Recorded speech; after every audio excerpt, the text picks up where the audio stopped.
किशन और उसका परिवार। बहुत समय पहले की बात है। कासगंज नाम का एक खूबसूरत गांव हुआ करता था। उस गांव में किशन नाम का एक लकड़हारा रहता था। किशन बहुत ही ईमानदार और मेहनती आदमी था। उसके पास ज्यादा पैसा नहीं था, मगर उसका दिल संतुष्ट था। किशन के परिवार में उसकी पत्नी फूलमती, बेटा माधव और बेटी लाली रहते थे। फूलमती, मैं काम पर जा रहा हूँ, आज देर हो गई है, तुम माधव और लाली को स्कूल छोड़ देना। मैं स्कूल छोड़ दूंगी, लेकिन माधव 2 दिन से कह रहा है कि उसकी टीचर फीस मांग रही हैं। तो फीस दे दो। अजी कहाँ से दूं?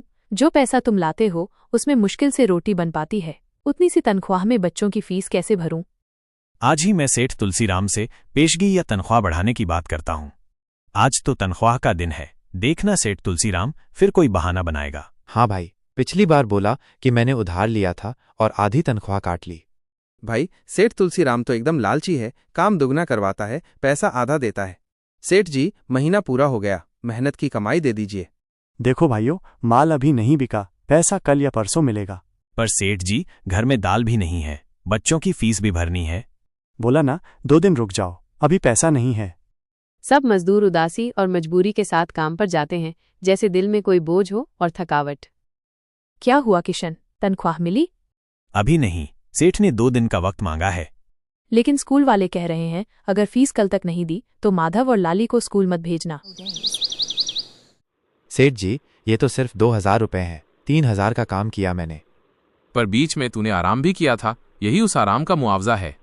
मेरे तो पूरे 3000 बनते हैं, मैंने तो छुट्टी भी नहीं ली। लकड़ी के दाम कम हो गए हैं, जब तक दाम नहीं बढ़ेंगे तब तक कम पैसा मिलेगा। चाहिए तो लो, वरना काम छोड़ दो। सिर्फ 2000 रुपए, इतने में तो फीस भरने के बाद घर कैसे चलेगा? मैं सोच रहा हूँ काम के बाद कुछ और काम भी ढूंढ लूं। किशन दूसरा काम ढूंढने निकलता है। एक जंगल के रास्ते से गुजरते वक्त अचानक भैंस का झुंड उसके पीछे भागता है। किशन घबरा के एक गुफा में छुप जाता है। हे राम, आज तो बच गया, पर मैं किस जगह आ गया हूँ? रुक जाओ, टोकरी को छूने की कोशिश मत करो। माफ करो, मैं बस भैंसों से बचने के लिए यहाँ छुप गया।